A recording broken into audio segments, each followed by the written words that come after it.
Bismillahirrahmanirrahim. Assalamualaikum warahmatullahi wabarakatuh. Saya Jorgi Ferdinand Sidi, NIM 2030202237. A. Merintis jalan relasi agama dan sains. Menurut Zainal Abidin Bagir, diskursus tentang agama dan sains menemukan bentuk baru yang subur dan sistemik dalam sekitar 4 dasawarsa terakhir. Maksud sistemik di sini adalah bahwa seperti halnya suatu bidang kajian, sudah terdapat perdebatan tentang pendekatan, metodologi, dan ruang lingkupnya. Tumbuhnya forum-forum akademis yang mewadahi perdebatan tersebut, baik dalam bentuk seminar, konferensi, maupun penerbitan jurnal yang khas, dan bahkan beberapa perguruan tinggi mulai dirancang dan diimplementasikan dalam bentuk mata kuliah terkait, serta semakin beredarnya buku-buku teks dan referensi yang mengkaji persoalan seputar agama dan sains. Salah satunya adalah buku Sains dan Problem Ketuhanan yang ditulis oleh Greg Soetomo pada tahun 1995, yang semula merupakan karya skripsi di STF Dryakara. Secara garis besar, ada 3 hal pokok yang ditemukan dalam bentuk tersebut. Pertama, berkaitan dengan perkembangan sains yang mampu memberikan bukti empirisi dan matematis untuk menyempitkan bahkan menghilangkan religiusitas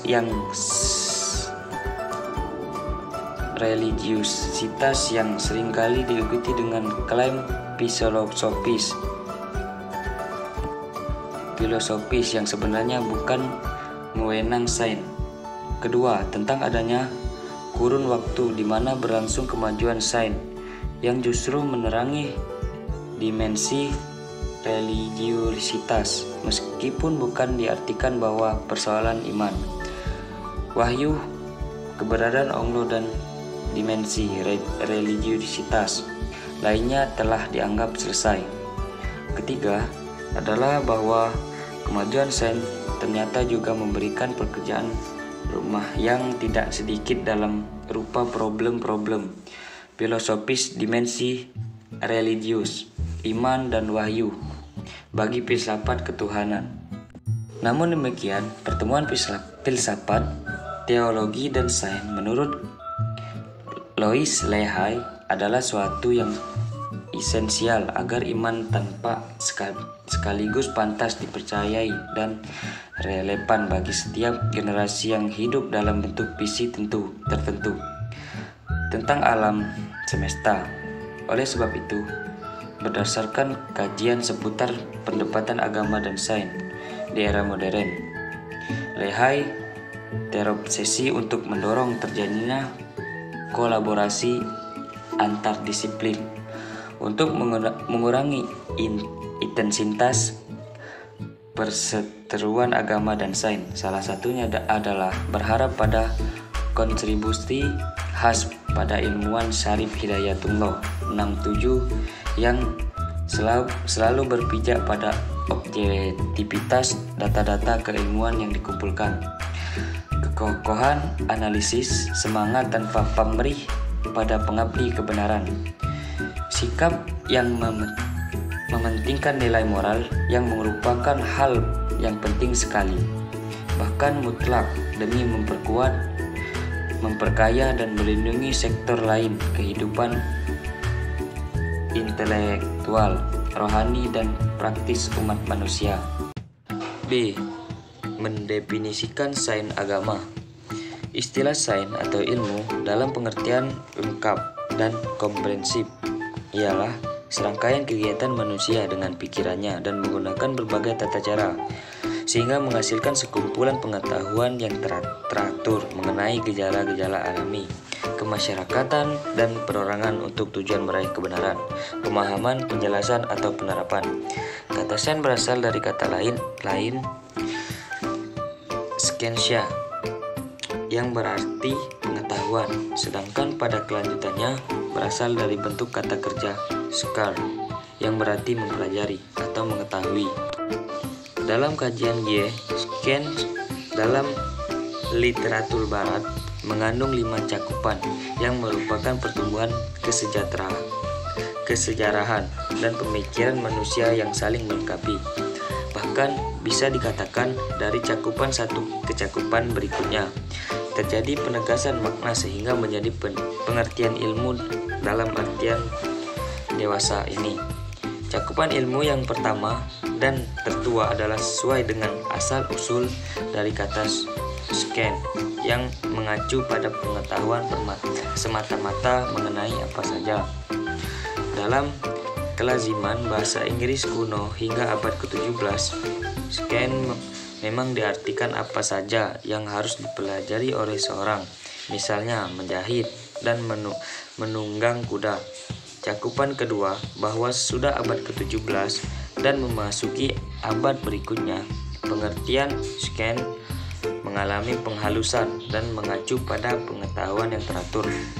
Cakupan ketiga, science sebagai ilmu kealaman yang sehingga sekarang masih dipertahankan oleh sebagian pakar. Ilmu pengetahuan alami dan perkembangannya terpecah menjadi cabang-cabang ilmu seperti ilmu alam, ilmu hayat, dan ilmu kimia yang bersifat lebih khusus. Masing-masing cabang ilmu yang khusus ini merupakan cakupan keempat. Terakhir, cakupan kelima, pengertian ilmu semuanya yang muncul akibat pembahasan lebih lanjut, misalnya tentang peranan ilmu, rakitan ilmu, atau sejarah ilmu yang menyebabkan orang harus berbicara mengenai segenap ilmu sebagai suatu kebulatan atau ilmu seumumnya dan bukan pada masing-masing cabang ilmu yang bersifat khusus seperti sebelumnya. Sedangkan agama, menurut Sir Muhammad Iqbal, dipilihlah ke dalam 3 dimensi: keimanan, faith, pemikiran, tauq, dan pertualangan diri, discover. Agama menurut Burhanuddin Daya merupakan kesempurnaan eksistensi manusia, sumber vitalitas yang mewujudkan perubahan dunia dan melestarikan kehidupan manusia. Kualitas suatu perubahan ditentukan oleh kualitas agama yang menjadi di dasarnya. Agama juga salah satu sumber nilai, memiliki peran, arti, dan bahkan sumbangan yang sangat besar dan paling tinggi harganya bagi setiap jenjang kehidupan manusia. Semua kebudayaan besar dan bersejarah telah berakar dalam agama besar. Max Muller mendefinisikan agama sebagai keadaan mental atau kondisi pikiran yang bebas dari nalar dan pertimbangan sehingga menjadikan manusia mampu memahami yang tak terbatas melalui berbagai nama dan perwujudan.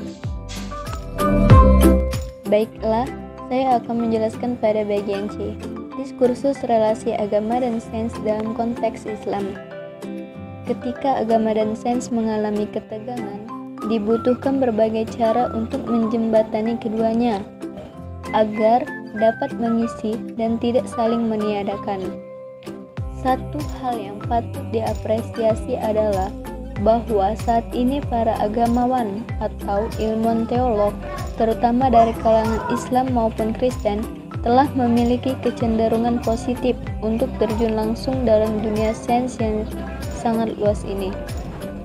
Kalau selama ini kalangan agamawan banyak hanya berada di pinggiran sebagai penonton yang sering kecewa atau dikecewakan oleh arus perkembangan sains, maka agama paling tidak telah memiliki wakil-wakil tangguhnya masuk ke gelanggang dan bermain dengan aturan sains. Upaya-upaya mereka mulai bisa dirasakan hasilnya dalam perkembangan yang terkini.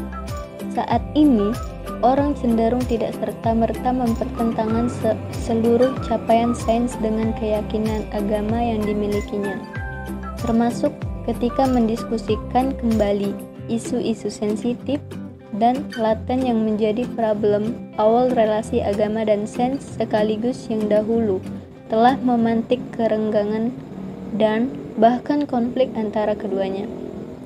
Misalnya, ketika menilik kembali persoalan seputar pertentangan yang terjadi antara teori evolusi dan agama, sebagian kalangan sudah menyadari bahwa seharusnya tidak perlu dikonfrontasikan karena keduanya dapat saling mengisi dan mendukung.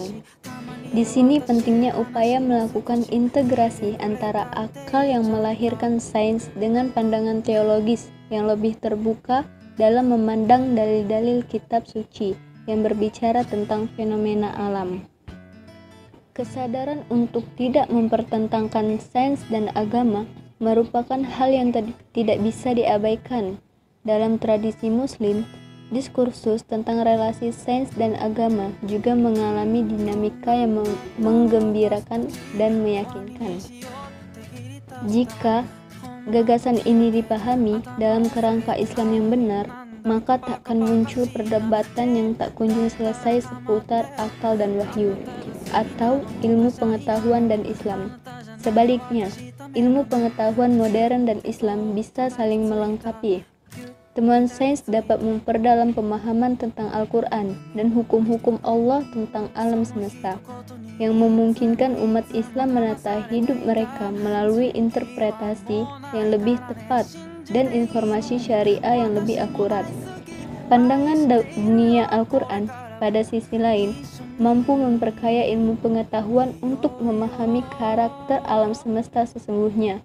Di saat ilmu untuk memahami karakter alam semesta sesungguhnya tidak mampu mengeksplorasi persoalan-persoalan metafisika terkait sifat mukjizat, misteri penciptaan, pra-keabadian, alasan ada dan keberadaan. Hanya wahyu yang dapat digunakan sebagai pedoman. Sebaliknya, beberapa ayat Al-Quran dan ajaran Islam pun memerlukan pengetahuan dari fenomena alam dan konstanta universal. Pengetahuan ilmiah memungkinkan umat Islam untuk memiliki pemahaman lebih lengkap dan luas, serta praktis realistis mengenai pesan-pesan Al-Quran dan teks-teks suci otoritatif lain. Akan tetapi, banyak sekali ahli-ahli bertentangan dengan ini. Padahal, alih-alih merumuskan suatu sistem sains yang baru, lebih baik ahli-ahli itu menganjurkan agar kaum muslim berikhtiar mengejar ketertinggalan mereka dalam bidang sains dan sejawat di barat. Karena selain akan bermakna sains, Islam akan menjadi eksklusif dan kehilangan spirit universalitasnya.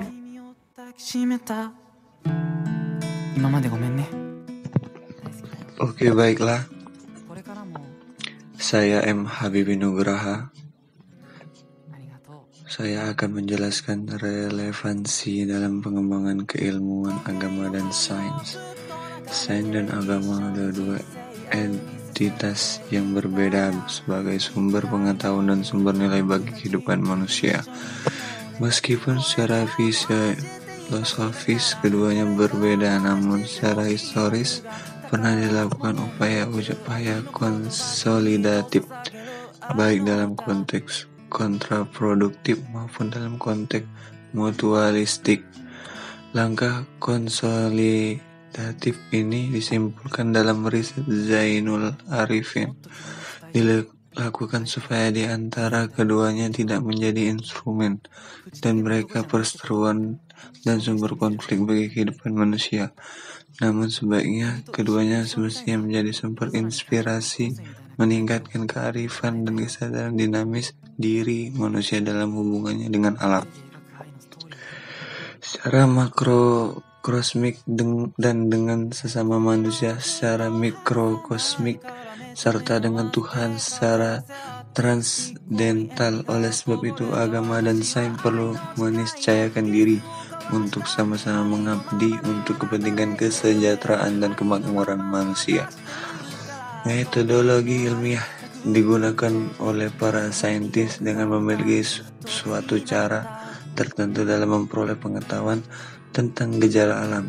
Metode ini mensyaratkan pengamatan sistematis atau gejala yang dipelajari dan mencatat pengamatan ini sebagai bukti atau data ilmiah.